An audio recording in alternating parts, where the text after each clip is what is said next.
તો વેલકમ દોસ્તો, સ્વાગત છે તમારું મારી યુટ્યુબ ચેનલમાં। તો દોસ્તો, હાલમાં બ્રિજરાજ સોલંકીનો એક ઓડિયો વાયરલ થયો છે, તો પહેલા તમે ઓડિયો સાંભળી લો। સમજો છાવણીથી નજીકનું બસ સ્ટોપ નહીં પકડતા, ત્યારે પોલીસવાળા છે કંઈક દૂર મેળા તો બસ સ્ટોપ ગમે તે ગોતી લ્યો અને નક્કી કરીને પીઓ મને હા સાહેબ નહીં કરાવું। આમ જો બસ સ્ટોપ પાસે કોઈ પેસેન્જર હોય ને તો થોડીક પાનાવાદી કરીને એને ભગાડજો પહેલા, પછી હરદાવજો। અને હમણાં અઠવાડિયું ઘર બહાર બધું ભૂલી જાજો।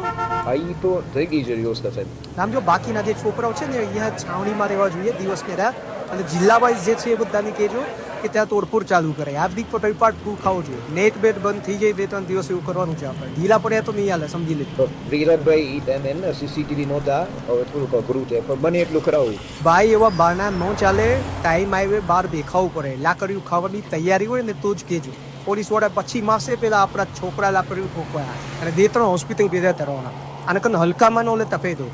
ના હા બ્રિજરાજભાઈ એટલે પછી વડે પતિ ગયું કરાવું। તો દોસ્તો, બ્રિજરાજ સોલંકીએ આ ઓડિયો ઉપર પોતાની પ્રતિક્રિયા આપી છે કે આ ઓડિયો ફેક બનાવેલો છે। તો જો પૂરી વિડીયો બ્રિજરાજ સોલંકીએ શું કહ્યું। એઆઈ ઓડિયો મારો અને ધાર્મિકભાઈ માથુકિયાનો જે રીતના ફેક એઆઈ ઓડિયો આ ભારતીય જનતા પાર્ટીની આઈટી ટીમે જે વાયરલ કર્યો છે, એ ઓડિયો સાંભળીને તમામ લોકોને ખ્યાલ આવી ગયો, નાના છોકરાઓને પણ ખ્યાલ આવી જાય કે અવાજ મારો નથી, આ બનાવટી ઓડિયો છે। અમે એક જ મિનિટની અંદર જે થર્ડ પાર્ટી એપ્લિકેશન, જે એઆઈ વિડીયો હોય, એઆઈ ઓડિયો હોય કે એઆઈ ફોટોગ્રાફ હોય, એને સ્પષ્ટ કરતું એક એપ્લિકેશન છે, એ એપ્લિકેશનના માધ્યમથી એક જ મિનિટની અંદર અમે આ સ્પષ્ટ કરી નાખ્યું। અમે આ જનતા વચ્ચે મૂકી દીધું કે આ અમારો અવાજ નથી, આ એઆઈ થી બનાવેલો ઓડિયો છે। પરંતુ દુઃખની વાત એ છે કે ગુજરાતની અંદર 11 જેટલા મીડિયા જેમણે સ્પષ્ટીકરણ કર્યા વગર, ક્યાંય જાણ્યા કે જોયા વગર મને બદનામ કરવા માટે, કોકરોચ જનતા પાર્ટીના ગુજરાતના યુવાનોને બદનામ કરવા માટે, આ આંદોલનને કચડી નાખવા માટે આ જે કાવતરું રચવામાં આવ્યું છે, એ મીડિયાના લોકોએ પણ સ્પષ્ટીકરણ કર્યા વગર મીડિયા સમક્ષ મૂક્યું છે। એ મીડિયા કર્મીઓને મારી નમ્ર અપીલ છે, વિનંતી છે, એક રિક્વેસ્ટ છે કે તમે તાત્કાલિક ધોરણે અમને જાણ કરો કે આ ઓડિયો તમારી પાસે ક્યાંથી આવ્યો, તમને કોણે આ ઓડિયો મોકલ્યો। શું હર્ષ સંઘવી આ ઓડિયો તમને મોકલ્યો? બીજેપીના આઈટી સેલે તમને આ ઓડિયો મોકલ્યો? અમારે જાણવું છે કે તમારી પાસેથી આ ઓડિયો ક્યાંથી આવ્યો। અને તમામ લોકો, જેટલા પણ મીડિયાએ આ ફેક એઆઈ ઓડિયો પોતાના ન્યૂઝ ચેનલના માધ્યમથી ચલાવ્યો છે, એમને મારી રિક્વેસ્ટ છે કે તાત્કાલિક ધોરણે આ જે ખોટી ખબર છે, આ જે ફેક એઆઈ ઓડિયો છે, એને પાછો ખેંચી લેવામાં આવે, એને ડિલીટ કરી નાખવામાં આવે। બીજી બાજુ અમને જણાવવામાં આવે કે આ ઓડિયો તમને કોણે મોકલ્યો છે, નહીંતર આવતી 24 કલાકમાં, આવનારી 24 કલાકમાં હું લીગલ એક્શન પણ લેવાનો છું। હાઈકોર્ટ અને સુપ્રીમ કોર્ટ સુધી જવું પડે તો પણ અમારી જવાની તૈયારી છે। અને ખાસ કરીને આ ભારતીય જનતા પાર્ટીના ઈશારે પોલીસે મને ડિટેન કરીને રાખ્યો। અંદાજિત 8 થી 9 કલાક સુધી મને ગોંધી રાખવામાં આવ્યો, મારા ઉપર પ્રેશર કરવામાં આવ્યું, મને ડરાવવા ધમકાવવાની કોશિશ કરવામાં આવી કે આ ઓડિયોના માધ્યમથી તમારી ઉપર રાજદ્રોહનો કેસ લગાડશું, તમે જીવનભર જેલમાં સડશો, તમને ગુજરાતની બહાર કાઢી મૂકશું।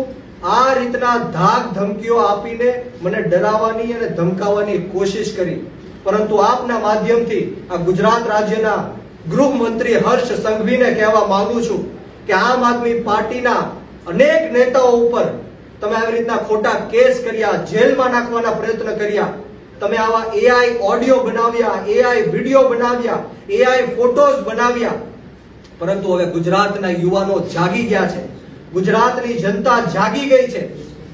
હું આપ સૌને કહેવા આવ્યો છું કે આવા અનેક પ્રયત્નો ભવિષ્યમાં પણ થશે।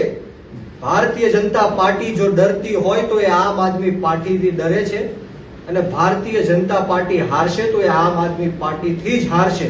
એ ખ્યાલ હર્ષ સંઘવીને આવી ગયો છે, એટલા માટે આવા કાવતરો રચવા પડે છે। હું એમને કહેવા માંગુ છું કે આવા કાવતરો કરવાથી આમ આદમી પાર્ટીનો કાર્યકર્તા હોય કે નેતા હોય, કોઈ ડરવાનો કે ગભરાવાનો કે ધમકાવવાનો નથી। અમે તમારી આ તાનાશાહી અને હિટલરશાહી સામે આવનારા દિવસોમાં ખૂબ મજબૂતાઈથી લડવા માટે જઈ રહ્યા છીએ। અને ગુજરાતના યુવાનોને હું કહેવા માંગુ છું કે આજે મેં ગુજરાતના યુવાનો અને આ દેશના યુવાનો જે પેપર લીકના કારણે જે 22 નિર્દોષ લોકો જેમણે આત્મહત્યા કરી છે એમની માટે મેં અવાજ ઉઠાવ્યો છે. જે રીતના 20 જુલાઈ જંતર મંતર દિલ્હી ખાતે હું ત્યાં હાજર હતો અને જે બર્બરતા પૂર્વક આ ભાજપના ઈશારે, મોદી અને શાહના ઈશારે આજે પોલીસે તાનાશાહી કરી, ગુંડાગીર્દી કરી, હિટલરશાહી કરી, 12 વર્ષની દીકરીઓના કપડા ફાડવામાં આવ્યા, એમની છાતી ઉપર પગ રાખવામાં આવ્યા, નિર્દોષ યુવાનોને ઢોર માર મારવામાં આવ્યો, લાઠીચાર્જ કરવામાં આવ્યા, ટીયર ગેસો છોડવામાં આવ્યા, માથાઓ ફાડ્યા, ફ્રેક્ચરો કર્યા. આ ક્યારેય દેશનો યુવાન ભૂલશે નહીં. દેશનો યુવાન અત્યાર સુધી સૂતો હતો, પરંતુ આ આંદોલન થકી અત્યારે દેશનો યુવાન જાગી ગયો છે. તમારી તાનાશાહી સામે, તમારી ગુંડાગીર્દી સામે અને હિટલરશાહી સામે અમે ઝૂકવાના નથી, ડરવાના નથી, ગભરાવાના નથી. અનેકો વાર મને જેલમાં નાખવાના પ્રયત્ન કર્યા.